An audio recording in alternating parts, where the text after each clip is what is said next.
राधे राधे दोस्तों, आज की वीडियो में हम माघ मास महात्म्य का 8वां अध्याय सुनेंगे। 8वां अध्याय प्रारंभ। यमदूत कहने लगा कि तुमने बड़ी सुंदर वार्ता पूछी है। यद्यपि मैं पराधीन हूँ, फिर भी तुम्हारे स्नेहवश अपनी बुद्धि के अनुसार बतलाता हूँ। जो प्राणी काया, वाचा और मनसा से कभी दूसरों को दुख नहीं देते, वे यमलोक में नहीं जाते। हिंसा करने वाले वेद, यज्ञ, तप और दान से भी उत्तम गति को नहीं पाते। अहिंसा सबसे बड़ा धर्म, तप और दान ऋषियों ने बताया है। जो मनुष्य जल या पृथ्वी पर रहने वाले जीवों को अपने भोजन के लिए मारते हैं, वे कालसूत्र नामक नरक में जाते हैं और वहां पर अपना मांस खाते हैं और रक्त पीप पान करते हैं तथा पीप की कीच में उनको कीड़े काटते हैं।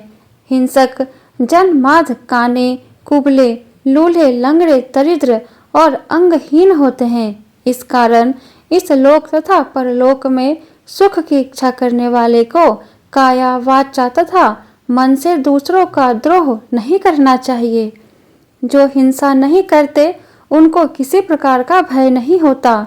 जिस तरह सीधी और टेढ़ी दोनों प्रकार की बहने वाली नदियां समुद्र में मिल जाती है, वैसे ही सब धर्म अहिंसा में प्रवेश कर जाते हैं।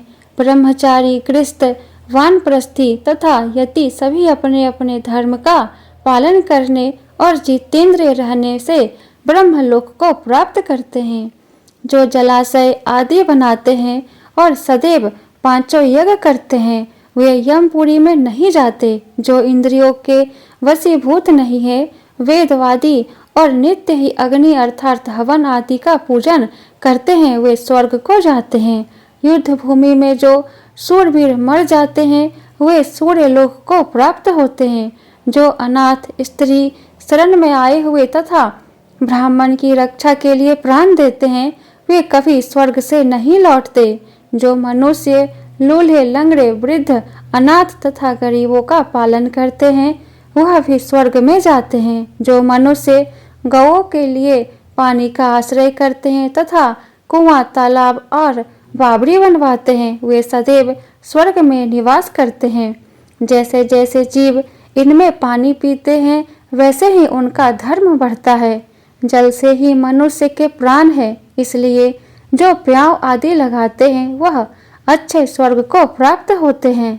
बड़े बड़े यज्ञ भी वह फल नहीं देते जो अधिक छाया वाले वृक्ष मार्ग में लगाने से देते हैं।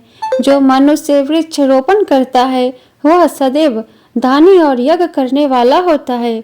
जो अच्छे फल और अच्छी छाया वाले मार्ग के वृक्षों को काटता है, वह नरकगामी होता है। तुलसी का पौधा लगाने वाला सब पापों से छूट जाता है। जिस घर में तुलसी वन है, वह घर तीर्थ के समान है और उस घर में कभी यमदूत नहीं जाते। तुलसी की सुगंध से पितरों का चित्त आनंदित हो जाता है और वे विमान में बैठकर विष्णु लोक को जाते हैं। नर्मदा नदी का दर्शन, गंगा का स्नान और तुलसी दल का स्पर्श, यह सब बराबर बराबर फल देने वाले हैं। हर एक द्वादशी को ब्रह्मा भी तुलसी का पूजन करते हैं। रत्न, सोना, फूल तथा मोती की माला के दान का इतना पुण्य नहीं जितना तुलसी की माला के दान का है। जो फल आम के 1000 और पीपल के 100 वृक्षों को लगाने से होता है, वह तुलसी के एक पौधे के लगाने से होता है। पुष्कर आदि तीर्थ, गंगा आदि नदी, वासुदेव आदि देवता सभी तुलसी में वास करते हैं। जो एक बार, 2 या 3 बार रेवा नदी से उत्पन्न शिव मूर्ति की पूजा करता है अथवा स्फुटिक रत्न के पत्थर के आप से आप निकले हुए तीर्थ में, पर्वत या वन में रखी हुई शिव की मूर्ति की पूजा करता है और सदैव ओम नमः शिवाय मंत्र का जाप करता है, यमलोक की कथा भी नहीं सुनता। प्रसंग, शत्रुओं, अभिमान से शिव पूजा के समान पापों को नष्ट करने वाला तथा कीर्ति देने वाला 3 लोक में और कोई काम नहीं है। जो शिवालय स्थापित करते हैं, वे शिव लोक में जाते हैं। ब्रह्मा, विष्णु तथा शिव का मंदिर बनाकर मनुष्य वैकुंठवासी होता है। जो भगवान की पूजा के लिए फूलों का बाग लगाते हैं, वे धन्य है। जो माता पिता देवता और अतिथियों का सदैव पूजन करते हैं वे ब्रह्मलोक को प्राप्त होते हैं। इति माघ मास महात्म्यम 8वां अध्याय संपूर्ण। बोलो विष्णु भगवान की जय, श्री कृष्ण भगवान की जय, लक्ष्मी नारायण की जय। वीडियो पसंद आया हो तो वीडियो को लाइक कर दे और आगे का अध्याय सुनने के लिए चैनल को सब्सक्राइब करके बेल आइकन को ऑन कर ले, जिससे मेरी अगली आने वाली वीडियो की नोटिफिकेशन सबसे पहले आपको मिले।